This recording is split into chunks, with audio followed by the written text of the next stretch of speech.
Hello guys! So recently I shared with you all my recipe for kimchi fried rice.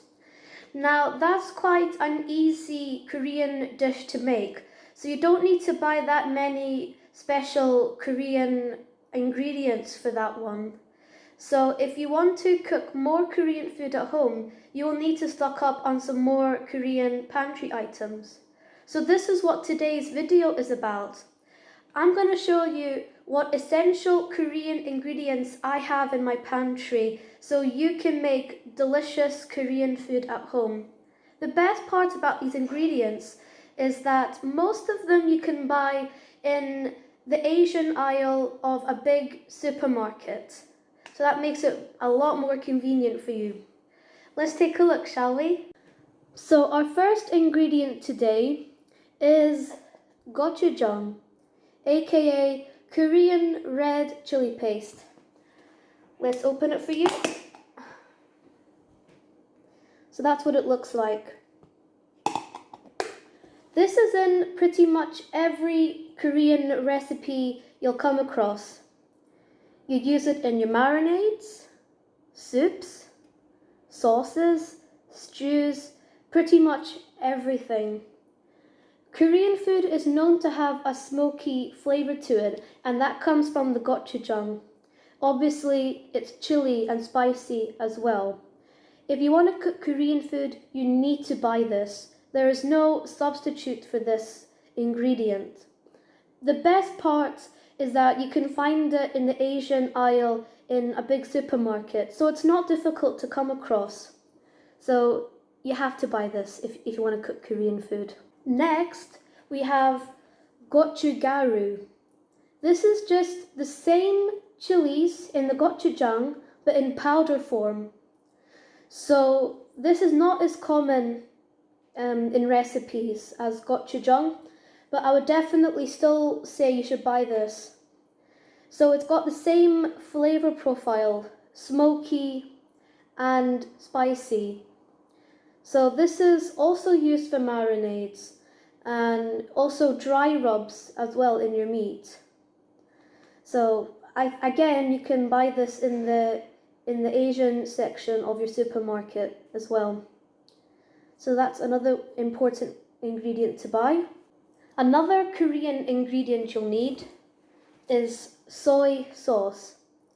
Now you may have come across light soy sauce, dark soy sauce, but just ignore that. You want an all-purpose soy sauce. This brand is from Korea, and I got this soy sauce in my local Asian supermarket. You can get soy sauce in your local supermarket in the Asian aisle, but it might not be this particular brand, but that's fine. So soy sauce is well known. It's salty and it's used in pretty much everything, like to season soups, sauces. So you can't go wrong with this one as well. So the next ingredient I'm going to show you is actually Japanese, but it's used in a lot of Korean recipes as well, and that is mirin. If you don't know mirin, it's a Japanese rice wine, and it is used as a cooking wine in Korea as well. It's very sweet, and it's got a slight tartness as well, but that's quite a subtle flavour. I got this at an Asian supermarket as well, but I have seen mirin at Tesco's as well in the Asian section. It's a different brand though. The brand is called Obento, so look for that as well. If you can't find mirin, then you can also use sake, but it's not as sweet, so you'll need to add some sugar to make up for the lack of sweetness. So this is an essential ingredient because it adds sweetness and just extra flavour to Korean foods. And just like soy sauce, this is used in pretty much every dish as well, like your stir fries, marinades, sauces. So yes, you definitely need to buy this ingredient. So the next ingredient I'm going to show you is sesame oil. I've used a lot of this, and that's because I use it in both Korean and in Chinese cooking. So I go through one bottle really quickly. I actually have an interesting story about sesame oil. So when I first moved out of my parents' flat and went to college, I befriended a group of Korean students that shared a flat together. And one night they invited me to their flat, and their kitchen stank of sesame oil. I wasn't complaining because it's not a bad smell, but it was very strong. And in my mind, ever since, I always connect sesame oil with Korean cooking. And that was 3.5 years ago. And still to this day, when I smell sesame oil, it brings me back pleasant memories to my Korean friends. So sesame oil, it's different from vegetable oil or sunflower oil because you should not use this as a cooking oil. If you use this to cook your meat or something like that, it's going to burn and it's not going to be a nice experience. Sesame oil is more used as a seasoning. In Korean food especially, it's used to flavor your rice. Also, it's used to add flavor to side dishes and salads. You can also garnish your stir fry with it after the stir fry's been cooked. So, sesame oil has a beautiful nutty aroma and it has a very savoury taste.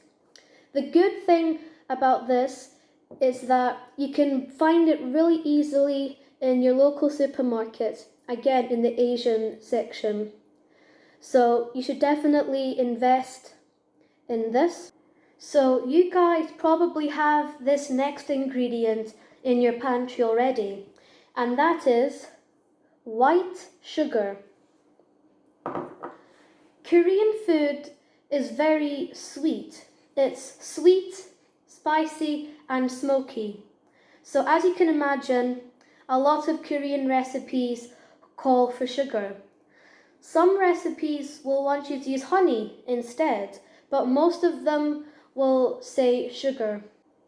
The next ingredient I'm going to show you is called samjang. Let me show you what it looks like.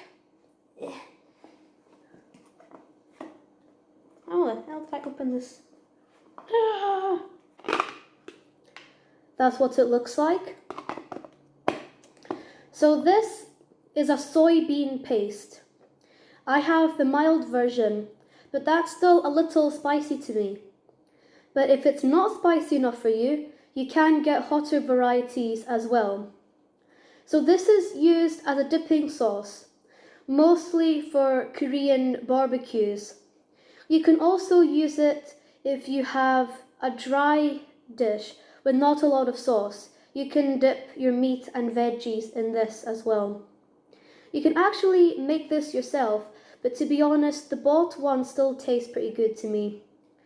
I don't think I've seen this in supermarkets before, so I think you might be better off going to an Asian supermarket and getting this.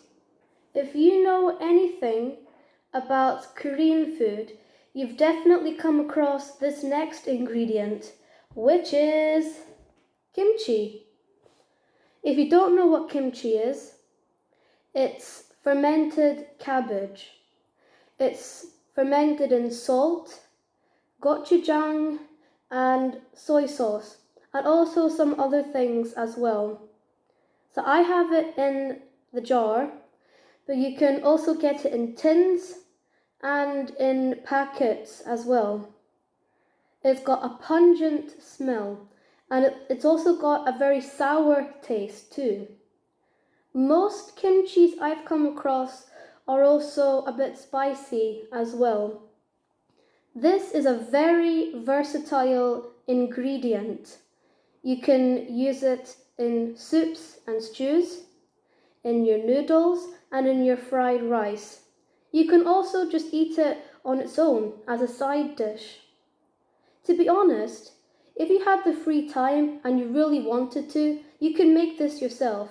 But to be honest, it's really readily available because it's such a famous ingredient. You will easily find this in the Asian section of your big supermarkets. So you need to buy this ingredient, alright? So I have a bonus ingredient for you guys, and that is grated mozzarella. Now, I'm not talking about the authentic Italian buffalo mozzarella cheese, no. I'm talking about the cheap, basic, shredded mozzarella you find in all the supermarkets. You might be quite surprised to hear about cheese in Korean food, but to be honest, it's the perfect combination. It was actually my Korean friends who introduced me to this, and they told me they put it on their spicy food when it's too spicy for them because it mellows it out. So if you have noodles or any other stir-fry dish, put some mozzarella on it and let it melt. And it just adds a beautiful balance to the dish. And obviously when mozzarella melts, it has that wonderful stringy texture, which just adds to the whole eating experience. So you definitely need to try it. You won't be disappointed. So there you have it, guys. Those are the essential Korean ingredients you need to have if you want to cook all different varieties of Korean food. Obviously, I've missed out a lot of other ingredients because I can't cover them all. So let me know what other Korean ingredients that you like that I haven't mentioned. Let me know how you get on with your Korean cooking, and if you have any questions or need any help with it, please let me know and I'll be happy to help you. So stay tuned for the next video. I'll see you later, guys. Bye-bye.